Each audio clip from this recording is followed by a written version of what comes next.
So how do you just weigh the loss of a guy like Jacob Manu and Yeah. kind of what's next for the linebacker core?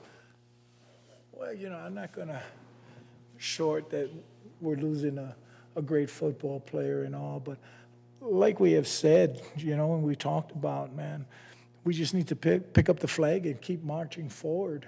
And when you see we're after, and next man up, I know everybody says that, but it happened. If you look from after, when even Jacob was out, well, let's just go with the second half. Gave up 6 points. Quarterback was on rhythm in the first half. They were 8 for 12. Okay? The second half, they were 1 for 7 on third downs. So it's just a commercial for, it really is the next man up. And we just can't lose the culture in our room that we worked so hard to get a year ago.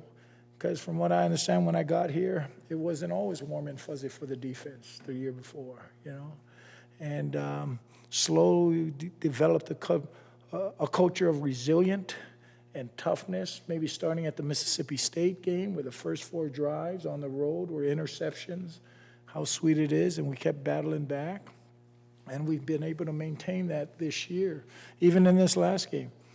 We had 3 takeaways, and that was a big, if you have an opportunity, you have to finish.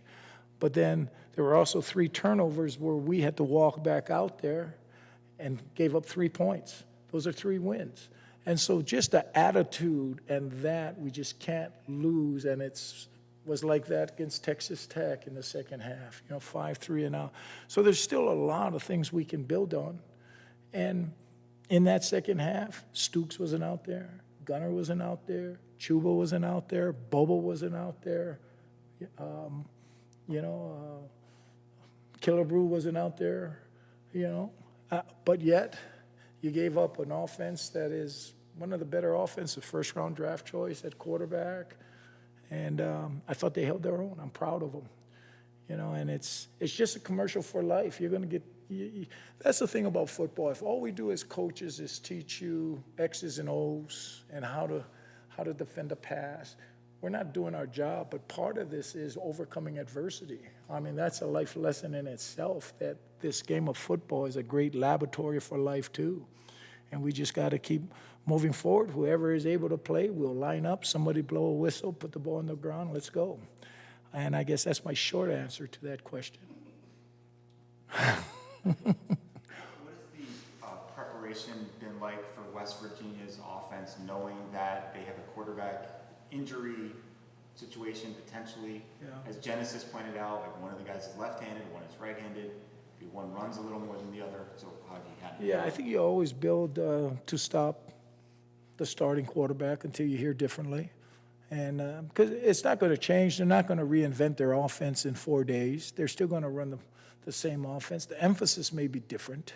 But for us right now, we just got to worry about ourselves. And for us on the defensive side of the ball, because there were a lot of names that you probably had never heard before that were ending that thing. So now what can they do, okay? And what can the backups do?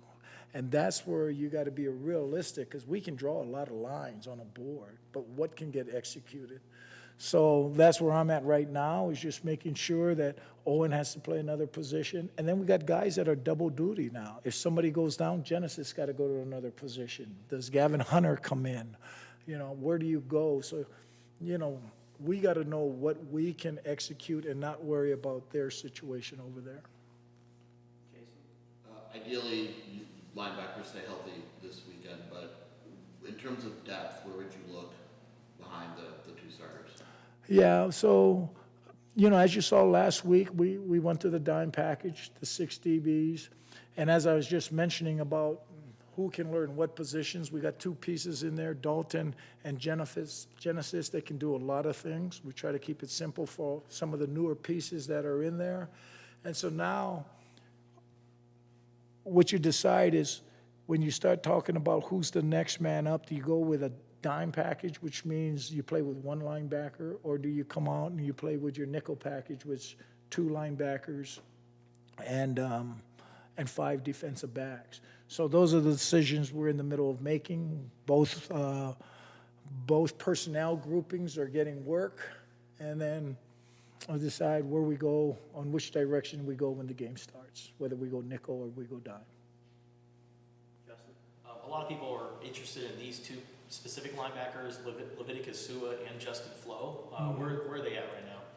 Well, they've been nicked up, so being able to have practice time is the issue, and for both of them. And so that's been, it's just, I'm not sure I've ever had a year. Probably one year at Texas, we had a year very similar to this, that you just had to be really creative with your lineup. So that's where we're at with that.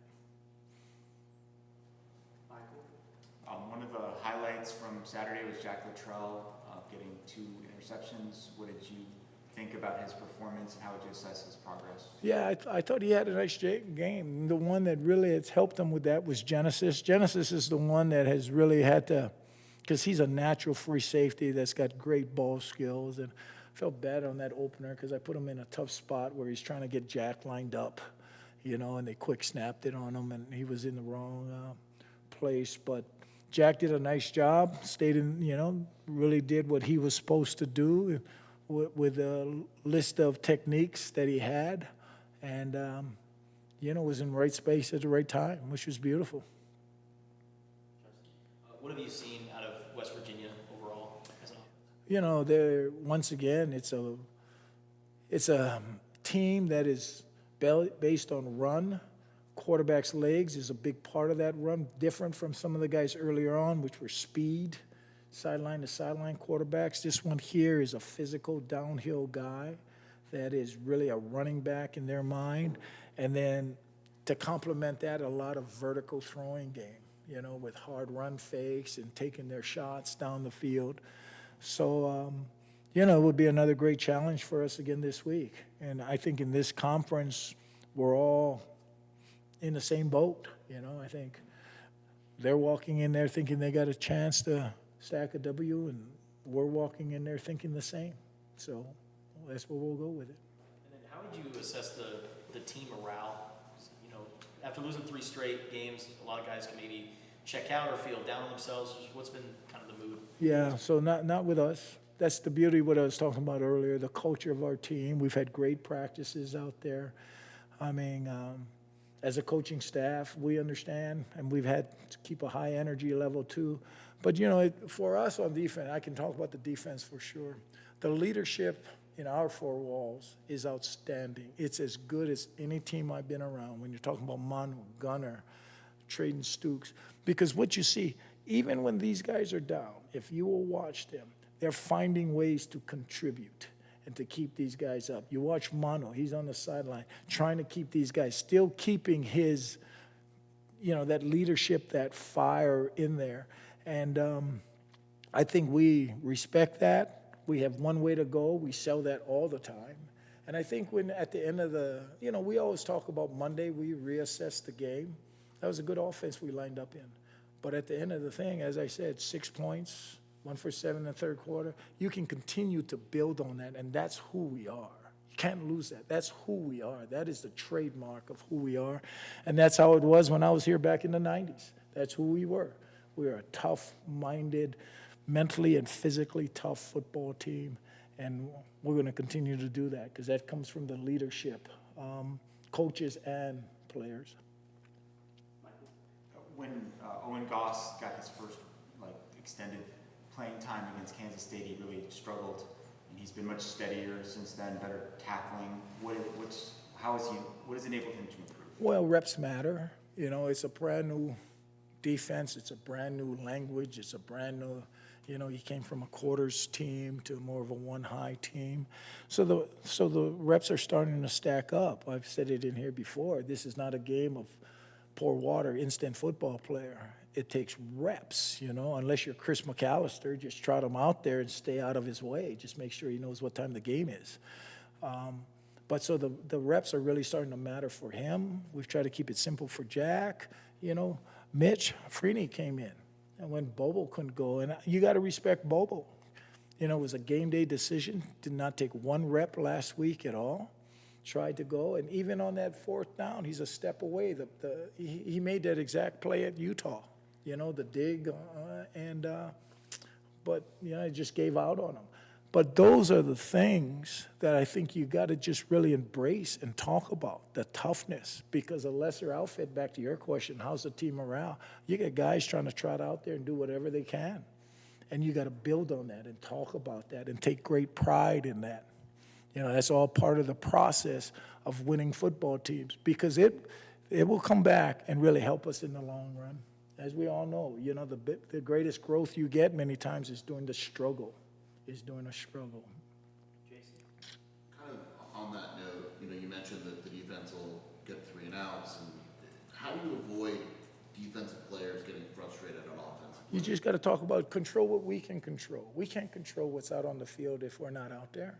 You know, embrace the moment. That's why you'll hear me say how sweet it is. We didn't come here to sit on the sidelines. We came to play. And that's just got to be our mentality. And the good football teams I've been around have been struggling on both sides. There's times, New Mexico, they picked up the flag for us, you know, and as we were having our tough times. So it goes back and forth.